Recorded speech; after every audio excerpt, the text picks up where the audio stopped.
కేసీఆర్కి సిట్ నోటీసులు నిజంగా పరేషాన్లో పోలీసులో ఉన్నారా అంటే ఒక విధంగా భయంగానే ఉంది. ఎక్కడ విచారించాలి, ఎట్లా విచారించాలి? సో ఇదొక సీరియల్ ఎపిసోడ్లో కొనసాగుతుందన్నది ఈరోజు తెలంగాణలో గింత చిన్న బుడ్డోని అడిగినా కూడా చెప్తారు. ఇందులో ఏమీ లేదు, అసలు ఒక టైంపాస్ వ్యవహారంగా కేవలం ఒక టాపిక్ డైవర్షన్ కోసమే చేస్తున్నారు అనేది ఇప్పటికి కూడా ఇంకా ఒక టెన్షన్లోనే ఉన్నారు. జూబ్లీ హిల్స్ పిఎస్ అంటే ఆయనకు ఒక అవకాశం ఇచ్చిరు తెలంగాణ తొలి ముఖ్యమంత్రి కేసీఆర్ గారికి. మీరు ఈ హైదరాబాద్ పరిధిలో మీరు ప్లేస్ ఎక్కడ డిసైడ్ చేసినా సరే మేము వచ్చి అక్కడ విచారిస్తాము అన్నారు. అదేదో మరి వీళ్ళని పిలిచినట్టే జూబ్లీ హిల్స్ సిట్ ఆఫీస్కి రమ్మని చెప్పి పిఎస్ పైన ఫ్లోర్లో సిట్ ఆఫీస్ ఉంది కదా, మరి ఆడికే రండి ఆడనే విచారిస్తామని చెప్పలేదు. కానీ అందులో కేసీఆర్ గారి పేరు మెన్షన్ చేసి, ఏజ్ మెన్షన్ చేసి, సో మీరు హైదరాబాదు పరిధిలో ఎక్కడ మీరు ప్లేస్ డిసైడ్ చేసినా మేము అక్కడికి వస్తామని చెప్పారు. కానీ మరి అదే ఇక్కడ మాజీ మంత్రి హరీష్ రావు గారికి కావచ్చు, లేదంటే కేటీఆర్ కావచ్చు, లేదంటే సంతోష్ రావు కావచ్చు, అందరికీ కూడా ఈరోజు నోటీస్ ఇచ్చిరు. నెక్స్ట్ డే వచ్చేసి మీరు ఈ జూబ్లీ హిల్స్ సిట్ ఆఫీస్లో మీరు రావాలి, మిమ్మల్ని అక్కడ విచారిస్తామని చెప్పారు. బట్ ఇక్కడ మాత్రము మీరే డిసైడ్ చేసుకోండి అన్నారు. కానీ అంటే జనాలు ఏమనుకుంటారంటే అసలు ఈ జూబ్లీ హిల్స్ పిఎస్కి వస్తే అసలు వీళ్ళు కంట్రోల్ చేయగలుగుతారా? ఆయన కోసం వచ్చే ప్రజల్ని వీళ్ళకు కంట్రోల్ చేసే కెపాసిటీ ఉందా అని చెప్పేసి ఇటు బీఆర్ఎస్ కార్యకర్తలే లేదు, తెలంగాణలో ఉన్న ప్రజలు కూడా అనుకుంటున్నారు. అరే జూబ్లీ హిల్స్ సిట్ ఆఫీస్కి వస్తే బాగుండు, కనీసం ఆయన మేము కళ్ళతోటన్నా చూస్తాము వచ్చేటప్పుడు కనీసం పోయేటప్పుడు అని మస్తు ఆశపడుతున్నారు తెలంగాణ ప్రజలు. సో ఇప్పుడు ఒక సందిగ్ధమైన వాతావరణం ఉంది. ఇటు పిఎస్ఆ లేకపోతే ఎక్కడొస్తాడు, ఆయన ఏం చెప్తాడు, ఇది ఒక డిస్కషన్ జరుగుతుంది. ఇంతకీ ఆయన ఎక్కడికి రాబోతున్నాడు? పిఎస్కి వస్తాడా, లేకపోతే నందినగర్ నివాసానికి వస్తాడా, లేకపోతే మరి ఇంకొక ప్లేస్ ఎక్కడైనా అని చెప్తున్నారు. అంటే ఇక్కడ పోలీసుల వ్యవహారం చూస్తుంటే పాపం వాళ్ళకేం ఇంటెన్షనల్గా ఏమీ ఉండకపోవచ్చు, ఎందుకంటే అక్కడ పైనుంచి ఏది వస్తే దాని ప్రకారమే వాళ్ళు ముందుకు పోతారు అనుకోండి. కానీ ఇక్కడ ఏమీ లేని చోట సెట్ విచారణ అంటూ నోటీసులు ఇచ్చిన ఒక చర్యని ఎవరు కూడా డైజెస్ట్ చేసుకోలేకపోతారు. కానీ ఇక్కడ కాంగ్రెస్ పార్టీలో ఉన్న వాళ్ళు మాత్రం పెద్దలు అనేటోళ్ళు చెప్పేటోళ్ళు మాత్రం చట్టం తన పని తాను చేసుకోపోతుంది అని చెప్పేసి. కానీ ఆయన బాజాబ్తో చెప్పిండు కదా, ఎస్ ఫోన్ ట్యాపింగ్ చేస్తారు, హోమ్ సెక్రటరీ యొక్క ఇదిలో జరుగుతుంది, ఫోన్ ట్యాపింగ్ జరుగుతుంది.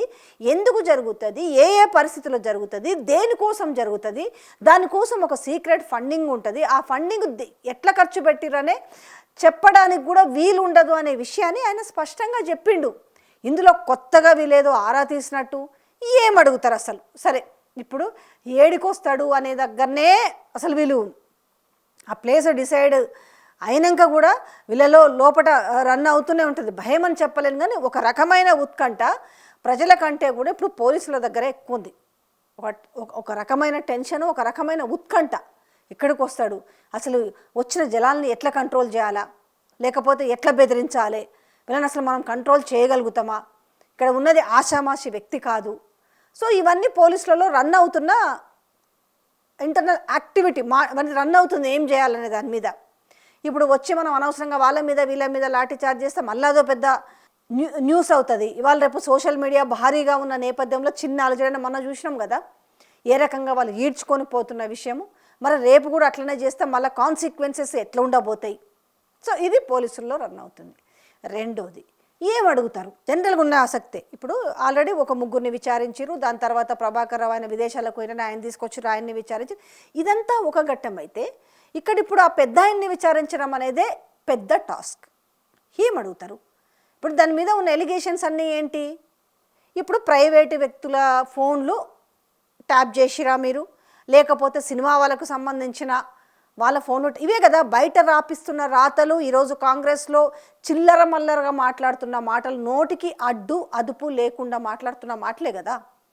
గతంలో ఏకంగా క్యాబినెట్లో ఉన్న మంత్రి మాట్లాడింది, కేటీఆర్ ఫోన్ ట్యాపింగ్ చేసి హీరోయిన్ల వాళ్ళ మాటలు వినడం వల్ల కుటుంబాలే కూలిపోయినాయి అంటూ ఆమె హీరోయిన్లను ఉద్దేశించి మాట్లాడిన మాటల వల్ల డిఫమేషన్ కేసు వేస్తే, క్రిమినల్ కేసు అయితే దానికి సారీ చెప్పుకోవాల్సినంత అవసరం పడింది. మరి ఇలాంటి నేపథ్యంలో మీరు ఫోన్ ట్యాపింగ్ చేసిరా అని అడుగుతారు.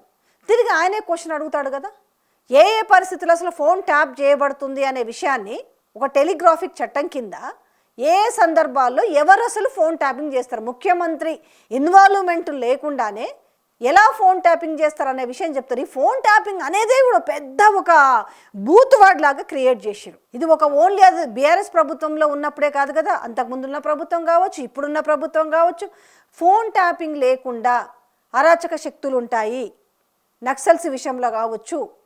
సో ఇలా చాలా సందర్భాలలో ఫోన్ ట్యాపింగ్ చేస్తారనే విషయాన్ని బాజాబ్తా చెప్తున్న నేపథ్యంలో ఇప్పుడు కేసీఆర్ని కూసబెట్టి మీరు ఎందుకు ఫోన్ ట్యాపింగ్ చేసిరని అడుగుతారా? అంటే ఒక సిట్ని ఎట్లా చేసిరంటే ఇలా మాట్లాడకూడదు కానీ ఒక సిల్లీగా మాట్లాడే విధంగా క్రియేట్ చేసిరు ఒక సిట్ అనే వ్యవస్థ ఈరోజు. ఎందుకంటే కంపారిటివ్లీ ఏపీలో చూసుకున్నప్పుడు అదేంది కదా, ఆ సబ్జెక్ట్ కూడా వస్తాం మళ్ళీ వేరే వీడియోలో. సో ఏదో అవ్వబోతుందనే క్రియేషన్ కొన్ని ఛానళ్ళల్లో కేసీఆర్ అరెస్టు ఏ జైలుకు పోతారో తెలుసా అని క్వశ్చన్ మార్క్ పెట్టి ఒక ఏమన్నా అర్థం ఉందా? మీకు చెప్పిండ్రా కేసీఆర్ని అరెస్ట్ చేస్తే ఏ జైలుకు పెడతారు? థమ్స్ అప్పుడే మొదలైపోయినాయి. అంటే సిల్లీగా చెత్తగా మాటలు అప్పుడే శురువైపోయినాయి. రేపంతా ఇదే ఒక ఎగ్జైట్మెంట్ని క్రియేట్ చేస్తారు.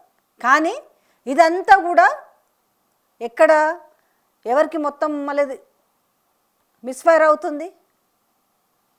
ఆబ్వియస్లీగా ఇప్పుడు ఎవరైతే చేపిస్తున్నారో కావాల్సుకొని అటెన్షన్ డైవర్షన్ కోసం ఇప్పుడు మున్సిపల్ ఎలక్షన్స్ ఉన్న నేపథ్యంలో ఈ టాపిక్ మీద చర్చ జరగాలి అన్న నేపథ్యంలో వీళ్ళు ఏదో చేసిరు. టెలిఫోన్ ట్యాపింగ్ అనేది నేను మళ్ళీ చెప్తున్నా తెలంగాణ ప్రజలకు, టెలిఫోన్ ట్యాపింగ్ అనేది ఇంటెలిజెన్స్ వ్యవస్థలో జరుగుతుంది. ఎవరిది జరుగుతుంది? వీళ్ళు చెప్తున్న సిల్లి కాకమ్మ కథల్లా కాకుండా, చిన్న పొరగాళ్ళు మాట్లాడుకుంటున్న మాటల్లా కాకుండా ఏ ఏ సందర్భాలలో ఫోన్ ట్యాపింగ్ జరుగుతుందో ఒక్కసారి ఆనాటి తొలి ముఖ్యమంత్రి కేసీఆర్ మాటలన్న ఒక్కసారి ఈ మాటలు వినుర్రి వీడియోలో, 1కి 100 సార్లు వినుండ్రి. ఇప్పుడు ప్రభుత్వంలో చేయరా? ఏ సందర్భాల్లో చేస్తారు? ఒకవైపు రేపు మీ మంత్రులే చెప్తారేమో రేవంత్ రెడ్డి మా ఫోన్ను ట్యాప్ చేపిస్తున్నాడు అనేసి. ఇవాళ ఆ పదాన్నే ఒక బూత్ పదంలాగా క్రియేట్ చేసిరు. ఒక టెలిగ్రాఫిక్ చట్టం ఉంటుంది, ఆ చట్టం కింద లోబడి జరుగుతుందనే విషయాన్ని కూడా మర్చిపోయి ఈరోజు కేవలం నీచ రాజకీయాల కోసం జరుగుతున్న ప్రక్రియను చూస్తుంటే జనాలు అసహించుకుంటున్నారు.